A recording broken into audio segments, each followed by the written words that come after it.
ng lahi. Sa pagbilang kung kailan si Adan at Eva, si Adam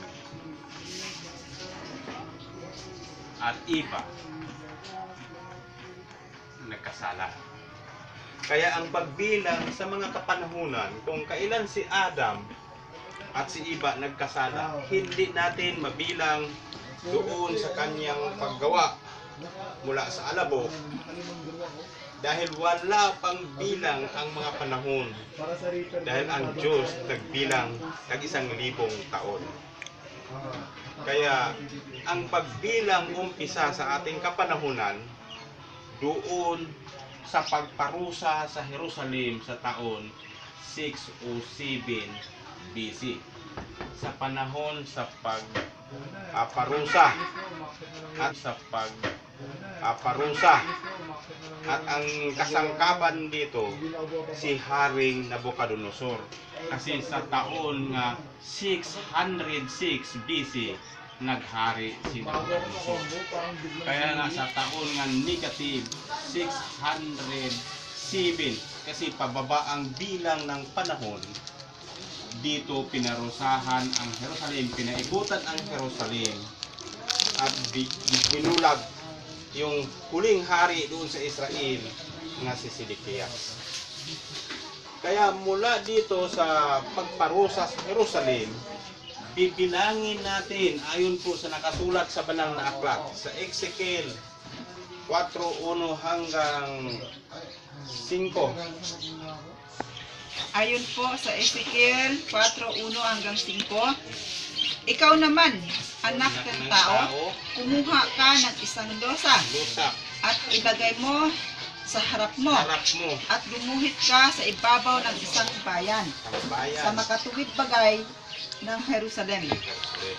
At kukupkupin mo at magtayo ka ng mga katibayan sa tapat noon at maglagay ka ng bunton sa tapat noon. Maglagay ka rin ng mga kampamento sa tapat noon at magumang ka ng pangsaksak sa tapat sa palibot. At magdala ka ng kaliwang bakal at ilagay mo sa pinakakutang bakal sa pagitan mo at ng bayan. At iharap mo ang iyong mukha sa dako niyaon at makukubkob at iyong kukubkubin.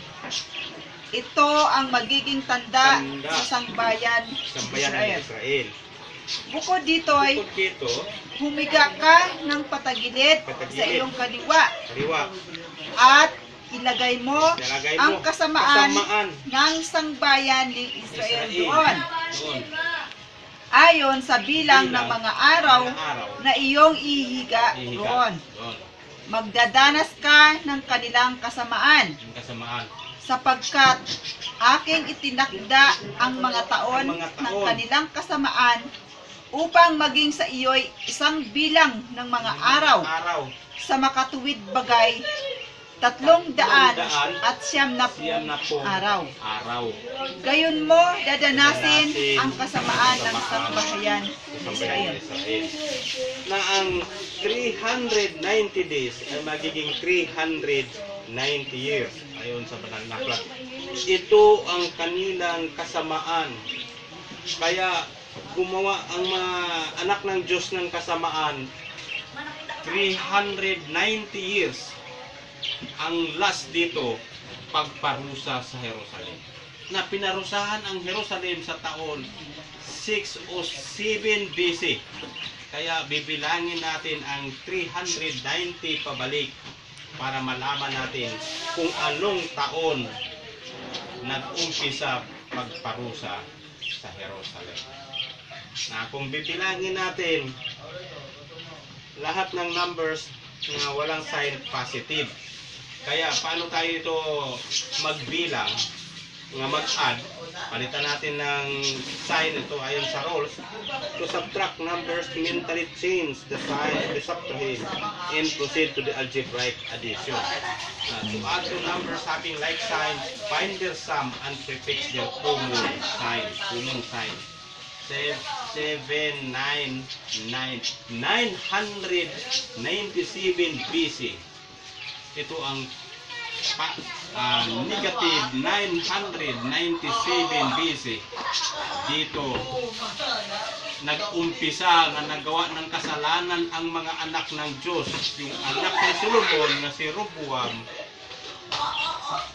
pagbilang ng 390, giparusahan ang Jerusalem panahon ni Nabucodonosor. Yun. Kaya, kung titingnan natin, ayon po sa banal na aklat, sa 1 Mga Hari 11:43, Ayon sa 1 Mga Hari 11:43. 11:43. At natulog si Solomon sa kasamaan ng kanyang mga magulang at nalibig sa bayan ni David na kanyang ama. At si Roboam na kanyang anak ay naghari na kahalili niya. Si Roboam naghari nga kahalili ni Solomon. Dito yan sa 997. Ayon sa 1 Mga Hari 11:42. At ang panahon na ipinaghari ni Solomon sa Jerusalem sa buong Israel ay 40 taon. 40 years ang paghari. Kaya dito, kung titingnan natin, 997, kulang na lang ng 3 taon yan. 3 taon, nandito na sa millennium. Kaya, 40 years yan. Kunin natin, negative 1,000. Kukunin natin itong 997. Ang sign niyan ay ang sign dito ay negative. Palitan natin siya ng positive. Ayun sa rules. Kasi mag-minus tayo dito. Kaya nga, ang rules ito, to subtract numbers, mentally change the sign of the subtrahend and proceed to the algebraic addition. To add to numbers having unlike sign, find their difference and prefix the sign of the greater number. 10 minus 7, 3. The sign is negative. Kaya nga, mayroon na lang ditong 3 taon dito sa negative. Mahawakan mo lang sa gilid. Na 40 years ang paghari ni Solomon. Kaya 40 years. Nga ang rules ito, to add to numbers having unlike sign, find the difference and prefix the sign of the greater number. 10 minus 3, 7. Bring down 3. The sign is greater, positive. Kaya nga, mayroon dito sa positive nga 37 years dito sa positive. 37 plus 3 yan. Kaya nga, magiging 40 years yan. Kaya, nandito yung 1, malaki ang bilang dito. Kaya nga, kukunin natin yung positive 1,000. Yung 37. 37, ibawas natin. Kaya nga, palitan natin ito ng Negative. Ayon sa rules sa algebra. To subtract numbers, mentally change the sign of the subtrahend and proceed to the algebraic addition. Pinalitan natin from positive to negative. To add to numbers having unlike sign, find the difference and prefix the sign of the greater number. Greater is positive. 10 minus 7, 3. 9 minus 3, 6. 9 na lang siya. 900. Ito ang taon nga 963.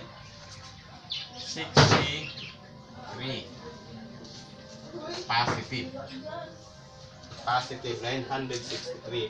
Dito naghari si Solomon.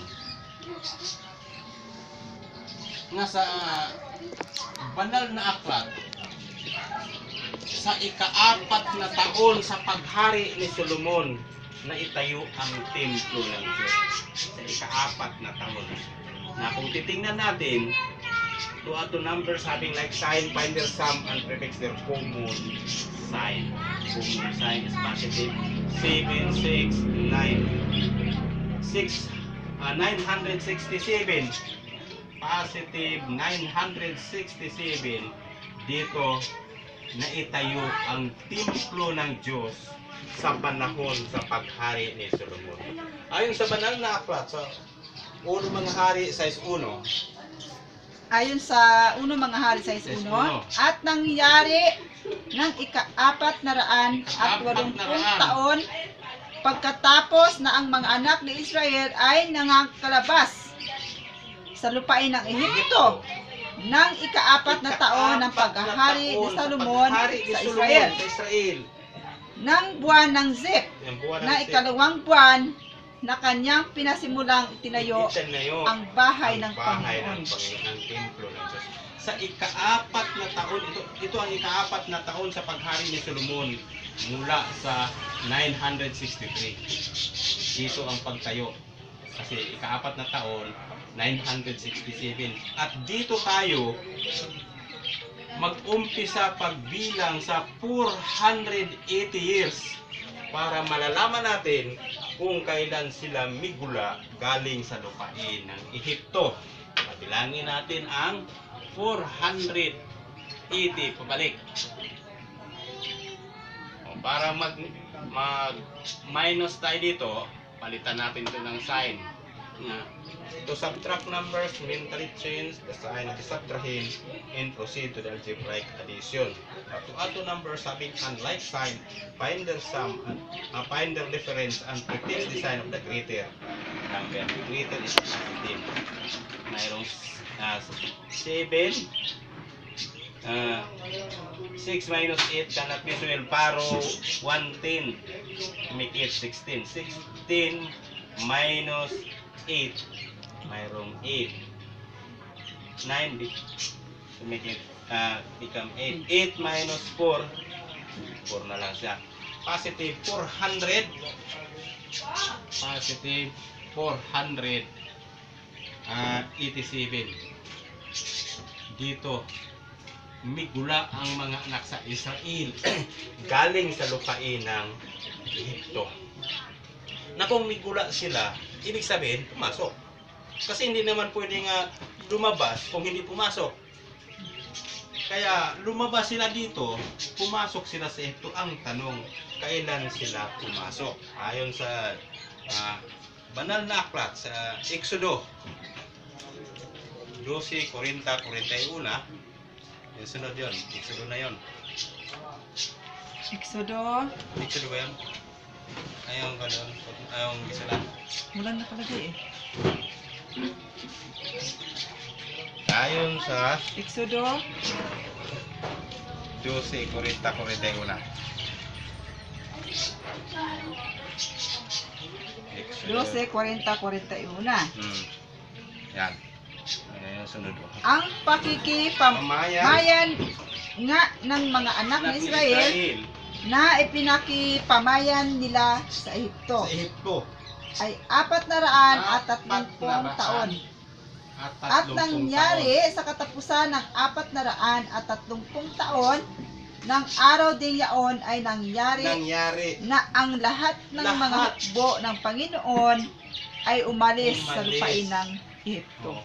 Pagka matapos pagbilang ang 430 years, ang katapusan dito, yun ang paglabas ng mga anak ni Israel. Na lumabas sila sa taon 487. Ang tanong, kailan sila pumasok? Kaya bibilangin natin ang 430 years. Pabalik. Na ang sign ito, positive. Palitan natin yan ayon sa rules. Algebra, to subtract numbers, mentally change the sign of the subtrahend and proceed to the algebraic addition. To add two numbers having unlike sign, find their difference and prefix the sign of the greater number. 7, 8 minus 3, 5. The sign is positive. sa taon nga positive 57 pin, dito pumasok si Jacob sa lupain ng Ehipto. Pagpasok ni Jacob doon sa lupain ng Ehipto, tumira lamang si Jacob ng 17 taon at namatay si Jacob. Ibig sabihin, positive 57. Magbilang tayo ng 17 years. Na ang rules ito, ato numbers having like sign, find their sum, and prefix their common sign. Kaya nga, 4, carry 1, 7. Sa taon, positive 74. Sige, tangke. Sige, okay, taman. Sige. Sige, okay, taman. Sige. Sa positive 57. Sa taon nga positive 57, pumasok si Jacob sa lupain ng Ehipto. Tumira siya doon ng 17 taon at namatay siya. Na ang 17 taon, positive. Kaya nga, ang rules ito, kung ato numbers having like sign, find their sum and prefix their common sign. 7 plus 7, 14. 4 carry 1, mayroong 7. The sign is common sign, positive 74. Dito namatay si Jacob. Sa taon nga pumasok si Jacob sa taon nga 57, ang edad ni Jacob ayon sa banal na aklat sa Genesis 47, 47, 28. 28. At si Jacob ay tumira sa lupain ng Ehipto na 17 taon. Kaya't ang mga araw ni Jacob, Dito rin. ang mga taon na kanyang buhay ay 100 at 47 taon. 47 taon. O, sa 74, 147 ito. 147 ang edad niya dyan. Kasi sa pagpasok niya dito, ang edad niya dito ay 130. Yan. Ayon din sa banal na aklat sa sunod 46? Genesis 46, 27, 28. 17-28. At ang mga anak ni Jose na ipinanganak sa kanya sa Ehipto ay dalawang... Di, 40. Oh, 46. 27-28. 27, 28 ba? Kasi. Ay dalawang katao. Ang lahat ng tao sa sangbahayan ni Jacob na napa sa Ehipto ay 70. 70. At pinapagpaunan niya si Juda kay Jose upang ituro ang daan na patungo sa Gosen. At sila'y nagsidating sa lupain ng Gosen. Na dumating sila doon sa lupain ng Gosen. Nga ayon din sa ano to? Pas mo muna na. Ito. Sa Genesis 47, 47. 9. At sinabi ni Jacob kay Faraon, Wait naman na. Jacob kay Faraon, Paraon. ang mga araw ng mga taon ng aking pakikipamayan ay 130 taon. 130 taon. Kaunti at masasama ang mga naging araw ng mga taon ng aking buhay. Oh. At hindi umabot sa mga araw ng mga taon ng buhay ng aking mga magulang sa mga araw ng kanilang pakikipamayan. Oh, yan. Kaya 130 years ang edad ni Jacob sa taon nga 57. Yan ang 130. Kaya kung 130 ang tanong, kailan si Jacob isinilang? Yan ang tanong, kailan si Jacob isinilang? Sa taon nga positive 57, bilangin natin ang 130, babalik. Positive to, di ba? Palitan natin yan ayon sa rules of algebra na to subtract numbers mentally change the sign of the subtrahend and proceed to the algebraic addition. pinalitan natin. To add to numbers, having unlike sign, find the difference and prefix the sign of the greater number. Dito, 10 minus 7, kasi hiram tayo ito, magiging, hiram tayo ng 1 dito, magiging 110. 10 minus 7 equals 3. Magiging 2 na lang siya. 2 minus 5 cannot be. Hiram tayo ng isa dito, magiging 12. Kasi 110 ang hiraman natin, magiging 12. 12 minus 5, magiging 7. The sign is negative. Kasi negative ang 130. From positive, pinalitan natin ng negative. Kaya nga sa taon nga negative 73, dito isinilang si Jacob. Nga ang edad ng kanyang magulang nga si Isaac ayon sa Genesis 25:26. Genesis 25:26. 25:26.